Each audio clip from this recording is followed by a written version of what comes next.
উপস্থিত সুধীবৃন্দ, অনেক কষ্ট এবং বেদনা আপনাদের মধ্যে জমা হয়ে আছে। প্রিয়জন হারানোর বেদনা, আপন সন্তানকে দাফন করার যে বেদনা, তার রক্তাক্ত দেহ দেখার যে বেদনা, তার লাশ দেখার যে কষ্ট আপনারা বহন করে এসেছেন। আমি মনে করি আপনাদের এই কষ্ট, এই দুঃখ, এই বেদনার সান্ত্বনা দেওয়ার ভাষা কারণে আমরা তো সাধারণ মানুষ, কেউ না, রাষ্ট্রও দিতে পারবে না। যে অর্জনের জন্য জাতির যে কল্যাণের জন্য মুক্তির দিশারি হিসাবে আপনার সন্তানেরা, আপনার প্রিয়জনেরা জীবন দিয়েছেন,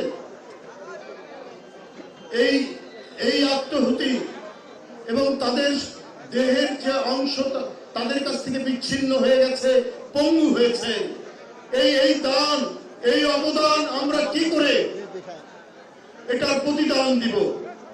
কি করে? এটার কোনো প্রতিদান হয় না। সামান্য কয়েকটি টাকা এটা প্রতিদান হতে পারে না। সামান্য আপনাদের কাছে গিয়ে সান্ত্বনা দেওয়া এটা প্রতিদান হতে পারে না।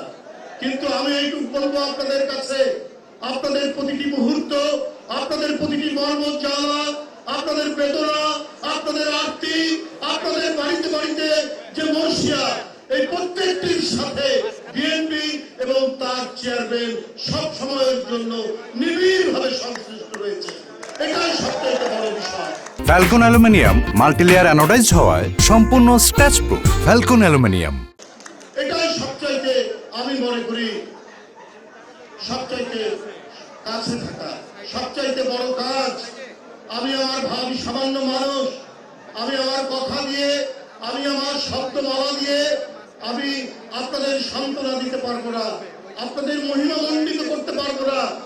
আমি শুধু জাতীয় কবি কাজী নজরুল ইসলামের একটি কবিতা দিয়ে আপনার সন্তান, আপনার প্রিয়জন, জুলাইয়ের গণ অভ্যুত্থানে যারা পৃথিবী থেকে চলে গেছেন, তাদের সম্পর্কে শুধু একটি কথাই বলবো, বলবীর চির উন্নত বংশী। আপনার সন্তানের মাথা চির উন্নত। আপনার সন্তান এই জাতি, এই দেশে, এই সময়ে সর্বশ্রেষ্ঠ বীর তারা। তাদের আত্মদান, আপনাদের যে কষ্ট, আপনাদের কান্না, আমি জানি গুমড়ে গুমড়ে মরছে, কিন্তু আপনাদের এই কান্না, এই কষ্ট, আপনাদের হৃদয় নিংড়ানো যে আকুতি, এর চাইতে বড় বিষয়টা হচ্ছে ওরা এই জাতির মুক্তি দিয়েছে। আগে একটি অনুষ্ঠান থেকে বাইরে বেরিয়ে গেলে সবসময় আতঙ্ক, সবসময় ভয়, আমাকে টিভি পুলিশ ধরবে কিনা, আমাকে গোয়েন্দা পুলিশ আক্রমণ করবে কিনা, এই ধরনের একটি আতঙ্কের মধ্যে থাকতাম। কিন্তু আজকে সেইখান থেকে নিঃসঙ্ক চিত্তে আজকে বাইরে বেরোতে পারি, কথা বলতে পারি, কোন সভায় বক্তব্য রাখতে পারি। এটার অবদান তো আহরাফ, এটার অবদান তো আবু সাইদ, এটার অবদান তো মুগ্ধ। তাদের অবদানেই তো আজকে এই জিনিসকে আমরা পেয়েছি।